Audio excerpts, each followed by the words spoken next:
एक गांव में विमल नाम का एक गरीब किसान रहता था। उसके साथ उसके बूढ़े माँ बाप, पत्नी और बच्चे रहते थे।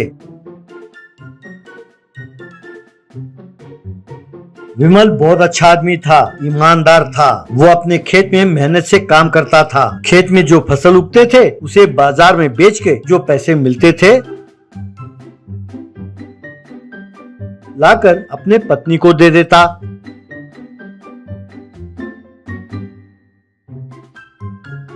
वो अपने माँ बाप के लिए दवाइयाँ लाता और वक्त पर खाना खिलाकर उनका अच्छी तरह देखभाल करता।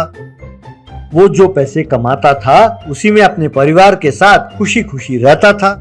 विमल का बड़ा भाई कमल बिजनेस करता था और बिजनेस के नाम पर बहुत सारे गलत काम करता था और करोड़ों रुपए घर में लाकर छिपा कर रखता था। उसके भी पत्नी और बच्चे थे। उसे पैसे होने का घमंड था। वो कंजूस था, साथ साथ चालबाज भी। उसे अपने बूढ़े माँ बाप की बिल्कुल चिंता नहीं थी। एक दिन विमल की माँ को दिल का दौरा पड़ा और वो वहीं गिर गई। उन्हें अस्पताल ले जाया गया। डॉक्टर ने जांच की और रिपोर्ट्स देखा, फिर कहने लगे, भैया विमल, तुम्हारे माँ के दिल में बहुत सारे ब्लॉक्स हैं। तुरंत उन्हें स्टेंट्स लगाने होंगे। एक स्टेंट की कीमत 1 लाख रुपए है। उन्हें 3 स्टेंट लगाने होंगे। कम से कम 5 लाख रुपए खर्च होंगे। अगर तुरंत स्टेंट नहीं लगाया और दोबारा दिल का दौरा पड़ा तो उनका बचना मुश्किल है। तब विमल, पर सर, अचानक इतने सारे पैसों का इंतजाम मैं नहीं कर सकता सर। जब तक पैसे जमा ना कर लूं, आप कोई दवाई दे दीजिए सर। डॉक्टर ने ठीक है कहा और दवाई देते हुए, बस अब तुम पैसे जुटाने में लग जाओ, देरी ना करना, यूं कहा।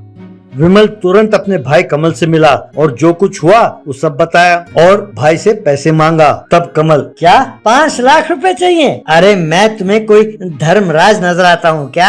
मैं तुम्हें 1 पैसा नहीं दूंगा। ये माँ का सेंटीमेंट मुझ पे काम नहीं करेगा। पिताजी ने जो आधा एकड़ जमीन मुझे दिया था उस पर मैंने मेहनत की और इतनी दूर पहुँचा। मुझे किसी ने कुछ नहीं दिया जो मैं तुम्हें बांटूं। अब जाओ यहाँ से। तब विमल, ऐसे ना कहो भैया, चलो मुझे उधार ही दे दो, मैं तुम्हारा कर्ज चुका दूंगा। तब कमल, उधार? अरे मैं तुम्हें उधार क्यों दूं? तुम्हारी शक्ल देख के तुम्हें कौन कर्ज देगा? एक काम करो, तुम अपना आधा एकड़ जमीन मुझे दे दो और हाँ, घर भी, तब मैं तुम्हें 5 लाख रुपए दूंगा। अब उस खेत को जोतने के लिए और घर में रहने के लिए तुम्हें मुझे किराया देना होगा। बोलो मंजूर है? विमल ने ठीक है कहा और पैसे ले लिए। फिर उन पैसों से माँ का इलाज किया और माँ को घर ले आया। वो खेती करने के लिए किराया और घर का किराया लाकर अपने भाई को देता रहा।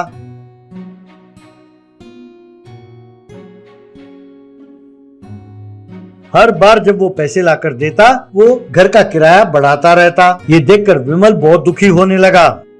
एक दिन जब विमल अपने खेत में गया तो उसने देखा कि खेत के बीचों बीच एक स्वामी जी तपस कर रहे हैं। ये सोचकर कि स्वामी जी का तपस भंग ना हो, काफी देर तक विमल बिना खेती किए चुपचाप बैठा रहा। जब शाम ढलने लगी तब स्वामी जी ने अपनी आंखें खोली।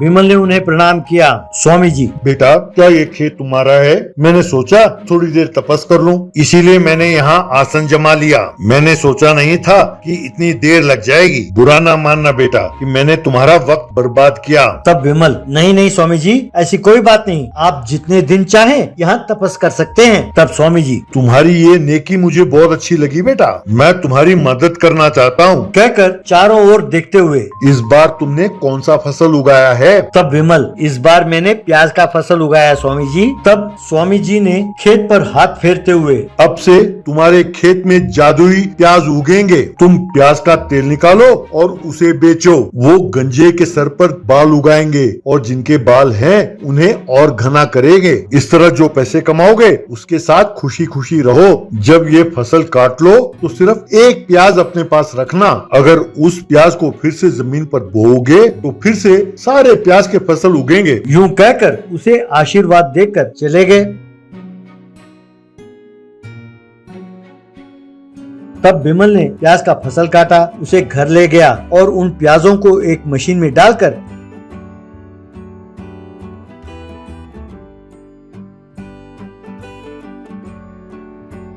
उनका तेल निकालकर बोतलों में भरने लगा। फिर उन बोतलों में होममेड मैजिकल हेयर ऑयल का स्टिकर लगाकर बोतलों में चिपकाया। फिर उसे ठेले में ले जाकर, आइए भाई आइए, होममेड मैजिकल हेयर ऑयल, इसे लगाएंगे तो गंजे के सर पर बाल उगेगा और जिनके बाल हैं वो और घने हो जाएंगे, कहकर आवाज देने लगा। ये सुनकर कुछ आदमी और औरतें वहाँ पहुँचे और उन्होंने खरीदा। उस तेल को सर पर मलते ही गंजे के सर पर बाल उगने लगे और जिनके बाल थे वो घने हो गए। एक औरत जिसके सर पर कम बाल थे, उसके बाल बहुत लंबे और घने हो गए। सबने बिमल की बहुत प्रशंसा की। उस दिन से ज्यादा मात्रा में लोग आकर उससे तेल खरीद कर ले जाने लगे। अब बिमल सिर्फ ठेले में नहीं, घर के पास भी प्याज का तेल बेचने लगा। उसने बड़ा घर खरीद लिया, बड़ी गाड़ी खरीद ली और ठाठ से रहने लगा। जब कमल को इस बात का पता चला, वो गुस्से में भरा हुआ वहां पहुंचा। क्यों रे, मेरे खेत में खेती करके मुझसे ज्यादा पैसे कमाते हो? तुम जो थोड़े से खेत के पैसे देते हो किराए के, वो मुझे नहीं चाहिए। चुपचाप मेरा खेत छोड़ दो, वो जादुई तेल मैं बनाऊंगा और पैसे कमाऊंगा। यूं कमल भी तेल निकालकर उसे बेचने लगा। जो लोग कमल से तेल खरीद कर ले गए, जब उन्होंने वो तेल अपने सर पर मला तो जो थोड़े बहुत बाल थे वो भी गायब हो गए। बस सब ने मिलकर उसे खूब मारा। बिमल ने अपने हथेली में जो एक छोटा सा प्याज छुपा कर रखा था, उसे देखकर मुस्कुराने लगा। फिर उसने उस प्याज को अपने खेत में बोया तो खेत में जादुई प्याज उगने लगे।